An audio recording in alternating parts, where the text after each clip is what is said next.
What's up, you guys? Happy New Year, and I hope you guys are having a wonderful New Year. It's your girl Kaillie Bueno here, and we are starting off a new year with a caramel cheesecake. Let's get it. After seeing that sexy ass cheesecake, I'm gonna show you guys how to make it. My cousin said she wanted a caramel cheesecake, so I made her a caramel cheesecake. I know I already made a cheesecake video. We're gonna do another one, but this time it's gonna be a caramel cheesecake. We're gonna start off with the caramel. Please be patient with yourself with caramel. I'm telling you, I've had mental breakdowns. My mom saw it. I was in the fetal position. She had to rub my back. Just be patient. So first you're just going to add in the water, add in the sugar, stir it up, and then leave it alone and let it boil. Once it becomes an amber color, you're then going to add in your heavy cream. Let that simmer down and reduce a little bit. Remove it from the heat. Add in your vanilla. Then add in your room temperature cubed butter. That's it. Room temperature cubed butter because you don't want your butter to split from your caramel syrup. That's it. Don't think too hard about it. Don't do too much because once you mess up with caramel, you gotta start all over again. It's messy. It's destructive. It's horrible. I had to make 100 candies in one day and I kept rushing it and I messed up and I cried and my mom probably remembers how sad I was that day. But if you gotta look up recipes, you gotta research it, but do not overthink it. I'm telling you. Be patient. Be patient. Be patient. Next, we did the filling. You just do room temperature cream cheese, some sugar, some sour cream, and then you add in your vanilla, add in your eggs. Please add in your eggs one at a time, because you don't want to overbeat the eggs. It gets like a weird texture when you do that. Make sure you scrape the bottom of that bowl. I cannot stress this enough. Please scrape the bottom of that bowl. If you're going to do anything with a mixer, you have to make sure you get the bottom of that bowl.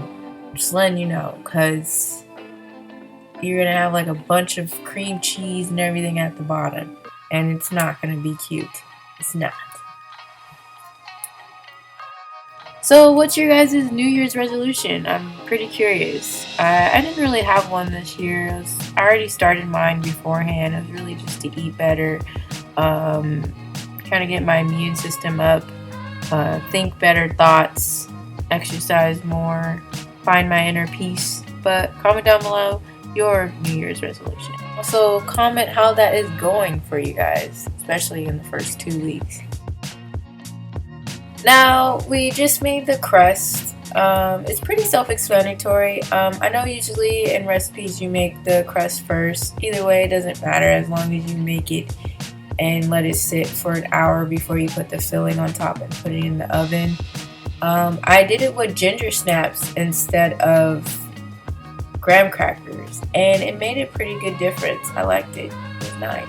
Now, this is the parchment paper just to make it into a circle. You just have to fold it once and then fold it again.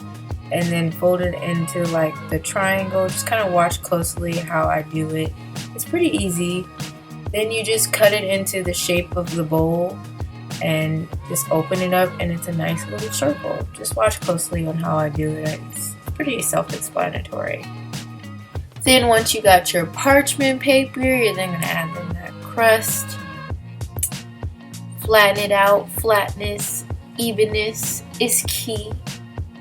You let it sit in the fridge for an hour, whether or not you made the filling first or not. Regardless, you gotta let it sit in the fridge for an hour. Next, we're gonna add in the filling. Then we're gonna add in the caramel. Just like swirl it in there and just play with it a little bit and make a little design on how you like it. This was probably like the funnest part of this, besides the mess making. I stay making a mess, but it's so fun because I got to like play with the caramel and like, you know, do my little design. Like I saw cool designs where you like make it look more like neat, but I wanted it kind of like an abstract swirl looking like type caramel thing, you know. What's your guys' favorite cheesecake? Or if you don't like cheesecake, what's your favorite dessert? Comment down below. Once you're done making your little beautiful swirls on your caramel cheesecake, you're then gonna put your cheesecake in a deep dish pan or a hotel pan, and you're gonna give it a hot water bath. This gives your cheesecake more of a custard texture than compared to the burnt cheesecake that I made in a couple videos back. This is the difference between a burnt cheesecake and the cheesecake that we all know today. Place your cheesecake in a preheated oven and cook for 45 minutes to an hour depending on how soft you want it to be. Turn off your oven and let your cheesecake sit for about an hour before you place it in the fridge. This prevents it from cracking. You're going to let it sit in the fridge for about 8 hours to overnight. And that's it.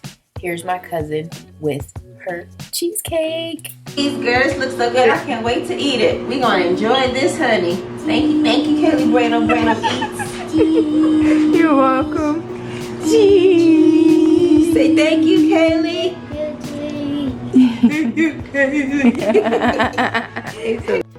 First of all, I just got to say, Kaillie Bueno's cheesecakes is the bomb.